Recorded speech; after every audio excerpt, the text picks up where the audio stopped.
মোৰ লগত আছে বনজ্যোতি গোস্বামী আৰু আপোনালোকে দেখিছে মই ডুবাইত ইভেন বটুটা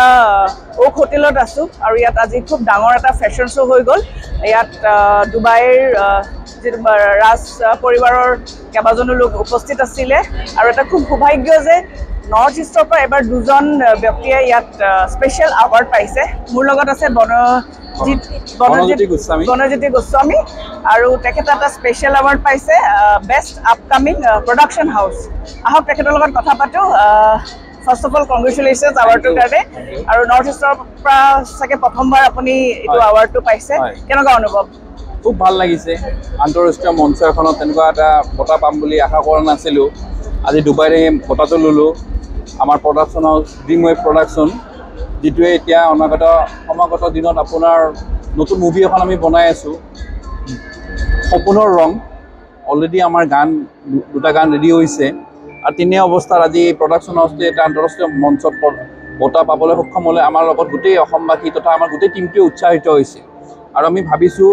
আমি অসমীয়া চিনেমা জগতক এটা আন্তঃৰাষ্ট্ৰীয় পৰ্যায়লৈ লৈ যাবলৈ সক্ষম হ'ম আৰু আপোনাৰ কি আপকামিং চিনেমাখনৰ কথা ক'লে আৰু অসমৰ কথা আৰু কি ভাবিছে মানে চিনেমা ইণ্ডাষ্ট্ৰিটো আজিকালি খুব আগবাঢ়িছে এবাৰ ফিল্মফেয়াৰ এৱাৰ্ডো অসমত এইদিনৰ ভিতৰতে হ'বলগীয়া মই শুনিছোঁ কি ক'ব আপুনি তাৰ বিষয়ে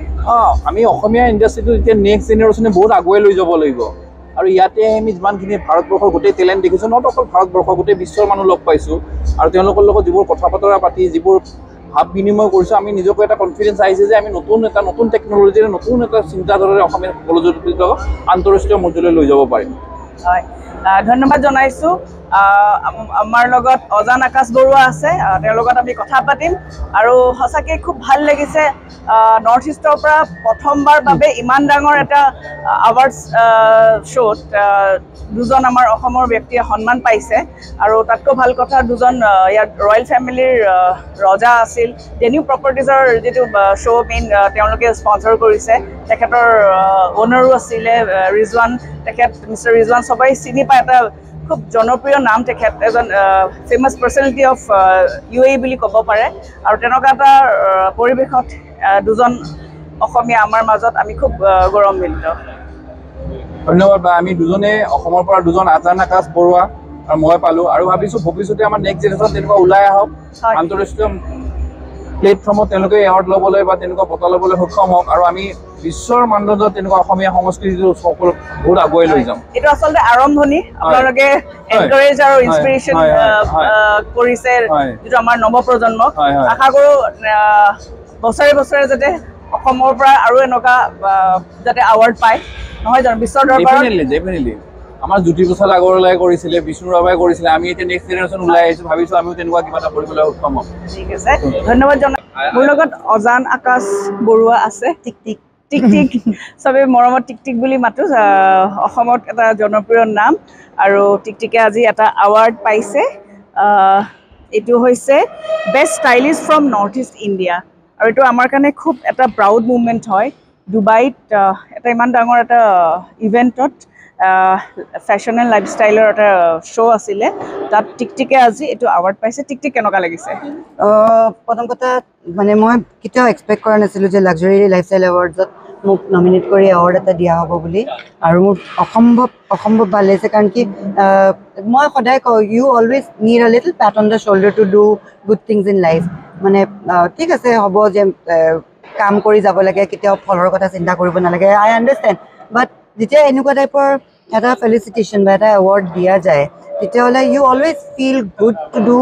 বেটাৰ যে মই আৰু ভাল কৰিব পাৰিম লাইফত চ' এইটোৱে মে বি আৰু মোক চাগে আৰু 6-7 ইয়াৰ্ছৰ কাৰণে ৰিচাৰ্জ কৰি দিলে চ' মই আৰু এতিয়া কাম কৰিম এইটো ফাৰ্ষ্ট মোৰ হিচাপত মই জনাত এইটো নৰ্থ ইষ্টৰ পৰা প্ৰথম এৱাৰ্ড তুমি পাইছা হয় আৰু আগুৱাই যোৱা আৰু অসমৰ ৰাইজে কি ক'বা মই চাওক এৱাৰ্ডটো এটা মানে যেনেকৈ ক'লোঁ মই যে অকল পোষ্ট এটা পায় যে মই কিবা এটা পাইছোঁ কৰি পেলাই মানে you get paid for your job that is different but this is like somebody is telling you assuring you ki you keep doing good work so মোৰ কাৰণে এইটো বেছি ইম্পৰ্টেণ্ট যে মই পালোঁ আৰু ইয়াতে ডুবাইত আহি পেলাই পোৱা তাতেতো ঘৰত বহুত চলি থাকে কিন্তু ইয়াতে বাহিৰত পোৱা ৰজাৰ ঘৰৰ মানুহ মানে আৰু তেওঁলোকে ইয়াতে যোনটো ৰয়েল ফেমিলি মই আই ৱাজ লাইক শ্বকড কি এনেকুৱা হাম্বল মানুহ এনেকুৱা হাম্বল তেওঁলোকে নিজে উইনাৰ্ছখিনিক মাতি নিজে মানে ধৰক আমাৰ লগত ফটো লওক আৰু ইমানখিনি ভালকৈ সুবিধা দি ইমান ভাল এনভাইৰনমেণ্ট এটা দিলে আৰু মই RFMকো থেংক ইউ ক'ব লাগিব এজেঞ্চি তেওঁলোকে মোক নমিনেট কৰোৱাইছিলে তাতে আৰু আমাৰ লগত বনজ্যোতি দাও পাইছে গুৱাহাটীৰ পৰা প্ৰডাকশ্যন হাউচ আপকামিং বুলি এৱাৰ্ড এটা তেখেতেও পাইছে চ' মানে আৰু তুমি ইয়াতে আহিলা গীতিকা বা and thank you so' much for at least coming and giving me this opportunity and বহুত মানুহ নাহে আৰু তুমি অহাৰ কাৰণে বিকেম মোৰ স্পেচিয়েল কাৰণ কি এটলিষ্ট মোৰ মা আহিব পৰা নাই কিন্তু এনেকুৱা লাগিছে যে মোৰ ফেমিলিৰ বাইক হিচাপে আছোঁ সদায় আৰু কংগ্ৰেচুলেশ্যন ওৱান্স এগেইন